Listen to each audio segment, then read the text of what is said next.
Tu as cliqué sur le lien, tu as bien fait. Bienvenue. Alors comme promis, je vais partager avec toi les explications des 5 conseils. Et je commence par mon premier conseil, pense large. No stress, no limites. Ça, c'est un conseil d'or pour commencer la réflexion sur la voie à entreprendre. Tu ne dois pas réfléchir en mettant devant les yeux aucun détail relatif à la contrainte géographique ou la contrainte familiale ou les conseils de tes parents ou les conseils de tes amis ou la contrainte budgétaire. Rien, tout est permis. Laisse ton cerveau réfléchir à toutes les opportunités, à toutes les pistes qui se proposent à toi. Mais franchement, ne te mets aucune limite éventuellement et ne stresse pour rien.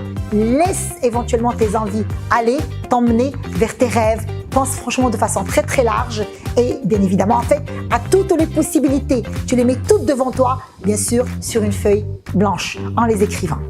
Mon deuxième conseil, réalise ton bilan personnel. Bon voilà, tu vas prendre une feuille et un crayon et tu vas mettre noir sur blanc tes traits de personnalité.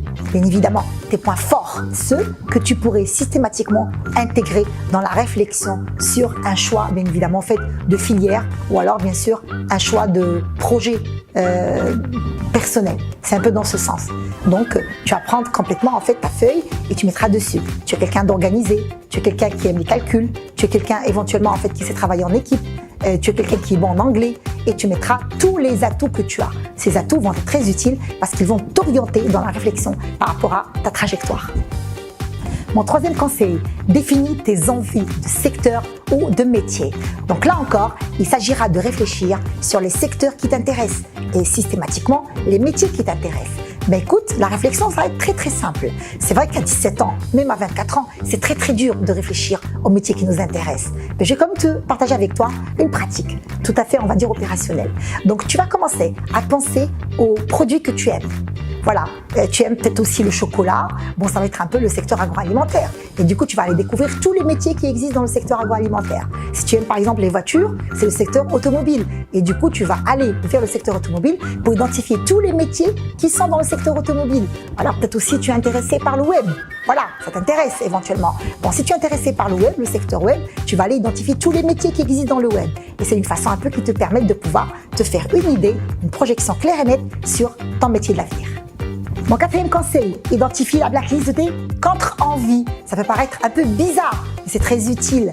Et donc là, tu vas mettre surtout une liste, cette fois-ci, de toutes les choses que tu détestes, que tu n'aimes pas. Par exemple, je déteste les chiffres. Ou alors le travail d'équipe m'énerve. Ou alors, voilà, c'est-à-dire les mathématiques, voilà, c'est-à-dire m'agace. Il va falloir mettre cette blacklist de toutes les choses que tu n'apprécies pas du tout. Mais dis-toi bien que ça te permet sur ta liste d'éliminer éventuellement en fait toutes les choses ou alors les paramètres qui bien évidemment en fait qui te dérangent pour que tu sois sur une orientation où tu optimises que ta performance et que tes points forts. Et mon cinquième conseil, mesure ta stratégie d'apprentissage. C'est très important. Donc, il va falloir un peu que tu te poses la question, tu es prêt à t'engager dans des études qui s'étalent sur combien d'années? Est-ce que tu es pressé pour sortir au marché de travail? Et du coup, tu as besoin uniquement de 2 années de formation après le bac ou 3 années de formation après le bac. Ou alors, tu as envie bien évidemment en fait d'avoir un profil éventuellement beaucoup plus généraliste et beaucoup plus peut-être aussi opérationnel en entreprise. Et du coup, tu es prêt à t'engager dans une formation qui s'étale sur 5 ans peut-être. Ou alors, tu es beaucoup plus intéressé par une formation d'alternance. Il faudrait que tu te poses des questions, c'est-à-dire quel est le métier qui m'intéresse et je suis prêt à m'engager dans quelle voie d'apprentissage et vers quelle durée d'apprentissage. C'est très important bien évidemment de répondre à cette question.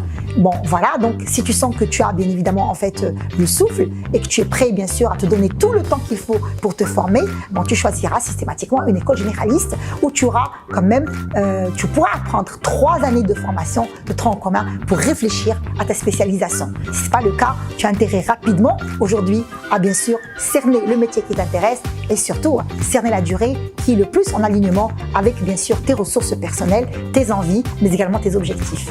J'arrive à la fin de cette vidéo, je te souhaite d'être heureux dans tes choix et je te souhaite bon courage.